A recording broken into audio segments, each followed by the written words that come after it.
Men nå skal vi altså få inn en fyr som viser oss at 100 000 år for eksempel ikke er for noen ting å regne i menneskehetens historie. Vår neste gjest, han er professor, han er selvlært på mange felt, men har også blitt en av de mest betrodde og mest leste vitenskapelige forfatterne i verden. Og nå skal vi jo da en gang for alle få vite hvor mye, eller rettere sagt hvor lite, som egentlig skiller oss fra apene. Ta godt imot Jared Diamond.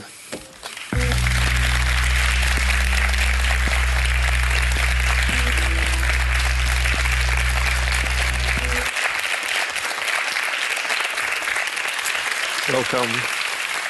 Yeah, please sit here. Welcome. Thank you. We've been discussing family history, and I've said that you have the big perspective on human history, but have you ever been interested in your own family history in any way?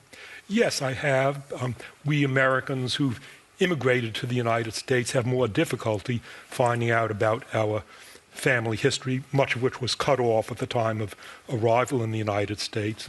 And I did inquire of the aunts and uncles of our family history, which I was able to trace back about 5 or 6 generations, a couple of generations in Europe before my parents or grandparents immigrated to the United States. So yes, I'm interested in my own family history, which is harder for me to reconstruct than for Europeans with church records. And now the big history. You in 1992 you published this book, The Third Chimpanzee, that has now recently been published in Norwegian. What was the background for you writing that book? The immediate background was the birth of our twin sons in 1987. Until then, I had been the world's specialist for the gallbladder. The gallbladder is that small organ in our liver. And I wrote papers that were read with much interest by the world's 5 other specialists on the gallbladder. But when my sons were born, I realized that the future of their world does not depend upon gallbladders. It depends upon bigger issues. And that induced me to start writing about large issues of human societies, where humans came from, how we developed art, what's going to happen to us, what has happened to human societies. And so that first book of mine, The Third Chimpanzee, is dedicated to my twin sons who are now 27 years old. How close are we to the chimpanzees then? Genetically, we are incredibly close. This was one of the biggest scientific surprises of the 1990s. Until the 1990s, if you had asked zoologists how close are we to chimpanzees, they might have said, well, maybe we share 70% of our genes. Turns out that we are 99% genetically identical to chimpanzees, which means that 1% of genes explains why you and I are now talking to each other, and why you have not locked me up in a cage in the Oslo Zoo, and why we have language and art and music and all the other interesting stuff that we think of as distinctively humans. That's squeezed into 1% of our genes. So it's the 1% that has made Tove and Lars write those books then?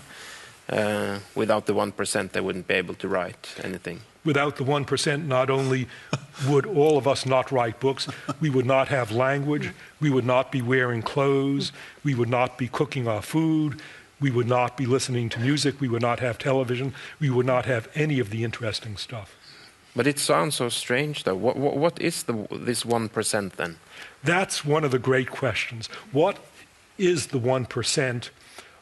I think of it as the great leap forward, because until about 100,000 years ago, which is recently in evolutionary history, humans were just glorified apes. We were like chimpanzees, but with a wider range. And it's only in the last 100,000 years that you get the first signs of jewelry and art and painting and rapid invention, suggesting that something happened. There was some genetic change in the last 100,000 years. The only plausible explanation I can think of is the genetic changes that were responsible for spoken language. Because once you get language, you can plan in detail, you can discuss relationships, you can have ideologies, you can form alliances with this group here to exterminate that group over there. So my guess is that the 1% change involved the development of spoken language, which allowed all the interesting stuff. But thinking of us as basically animals then, it of course excludes religion and spirit and a lot of things, I'd guess. But what is the link to you wishing for a better world then? The link to thinking of a better world, the immediate link is wanting a better world for my children and for the generation of my children. That doesn't require religion. That requires self-interest. Now, one can motivate one towards a better world with religion. One can motivate one towards a worse world with religion. Religion would be another of those phenomena that developed in the last probably 40, 50,000 years. In my most recent book, The World Until Yesterday, I have some speculations about the origins of religion and what functions religion initially played that it doesn't play now. Is it fair to say that there is a quest between good and evil in the human history? And is there a chance that we can improve as a species, you'd say? Is there a chance that we can improve as a species? Yes, and we have been improving as a species. A lower fraction of modern people, including modern Europeans, meet violent deaths than in traditional societies, tribal societies. So in fact, over recent centuries, this may seem surprising, the people have been getting better. Morality is improving.